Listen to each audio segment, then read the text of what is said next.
Baik, Assalamualaikum warahmatullahi wabarakatuh. Perkenalkan, nama saya Andri Dianto dengan NIM 2205716. Pada kesempatan kali ini, saya akan membawakan materi tentang akuntansi keuangan, keahlian akuntansi keuangan untuk SMK pada bab 6 penghapusan piutang. Nah, ini untuk tips motivasi dan tips belajar efektif. Nah, untuk selengkapnya bisa lihat video saya yang lainnya tentang tips motivasi dan tips belajar efektif. Nah, terkait tujuan pembelajaran, maka peserta didik diharapkan dapat yang pertama peserta didik mampu menjelaskan tentang definisi dan kriteria dari piutang tak tertagih. Yang kedua yaitu dapat menjelaskan konsep dan mekanisme penghapusan piutang. Yang ketiga yaitu dapat menjelaskan dan membedakan tentang metode langsung dan metode cadangan. Yang keempat yaitu dapat menghitung jurnal penghapusan piutang. Nah, yang pertama kita masuk ke definisi piutang tak tertagih. Piutang tak tertagih atau dalam bahasa Inggrisnya disebut uncollectible account dapat diinterpretasikan sebagai bentuk kerugian perusahaan terhadap kesempatan memperoleh pelunasan dari piutang tersebut. Nah, maksudnya perusahaan dapat membuat kategori suatu piutang sebagai piutang tak tertagih jika perusahaan merasa ragu pada piutang tersebut. Nah, pada kenyataan di lapangannya, pada kondisi tertentu yang menyebabkan piutang tak tertagih. Nah, maksudnya perusahaan akan mendapatkan satu kondisi tertentu yang menyebabkan piutang tersebut tidak dapat dibayar atau ditagihkan kepada pihak penghutang gitu atau debitur. Dalam hal ini menyebabkan perusahaan harus melakukan penyesuaian terhadap kondisi tersebut.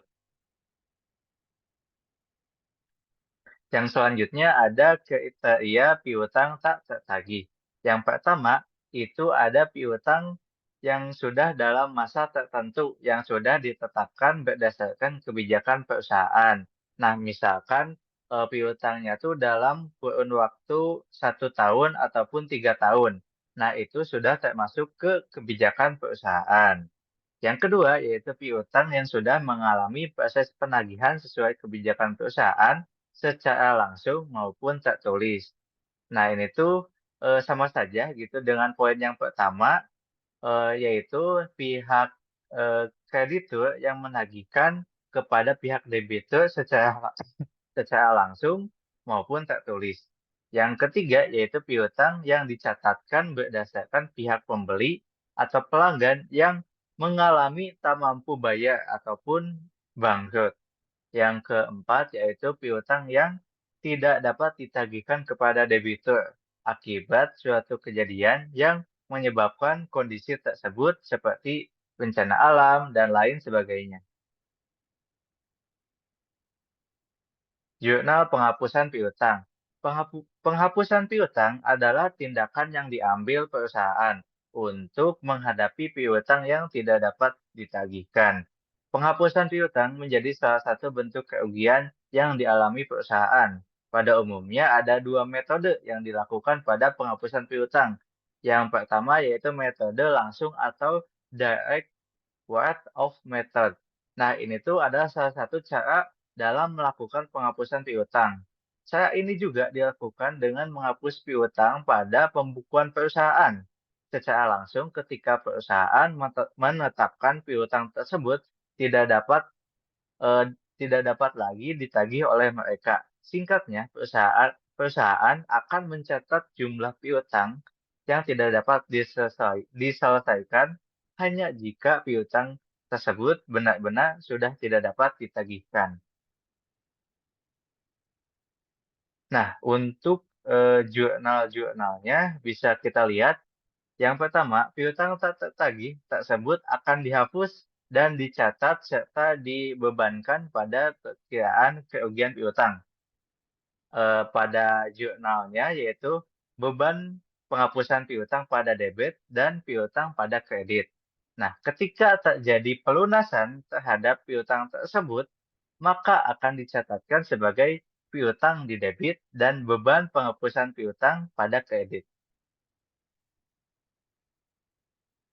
Nah, selanjutnya pada proses pelunasan piutang tersebut akan dicatat pada kas perusahaan yang semakin bertambah. Nah, jika piutang tersebut dibayar oleh debitur, maka dari pihak kreditur akan dicatatkan pada kas perusahaan yang semakin bertambah, kas pada debit dan piutang pada kredit. Yang kedua yaitu metode cadangan atau allowance method. Pada metode ini perusahaan melakukan perkiraan terhadap piutang pada setiap akhir periode pembukuan. Perkiraan tersebut dicatatkan dalam jurnal penghapusan piutang sebagai kerugian piutang. Nah, pencatatannya yaitu beban kerugian pada debit dan cadangan kerugian pada kredit. Selanjutnya, perusahaan dapat melakukan penghapusan pada jurnal piutang tersebut apabila debitur benar-benar tidak dapat melunasi utangnya. Maka, perusahaan mencatat cadangan kerugian piutang pada debit dan piutang pada kredit. Nah, namun ketika terjadi kondisi tertentu seperti pihak debitur dapat melunasi piutang yang ada, maka cadangan kerugian pun akan dihapus. Jadi, pencatatannya yaitu piutang pada debit dan cadangan kerugian piutang pada kredit. Nah, selanjutnya pada proses pelunasan piutang dilakukan, jumlah kas perusahaan akan bertambah dan dicatat dalam pembukuan kas pada debit dan piutang pada kredit. Nah, ini contoh kasusnya gitu, bisa dilihat dan bisa dipelajari masing-masing.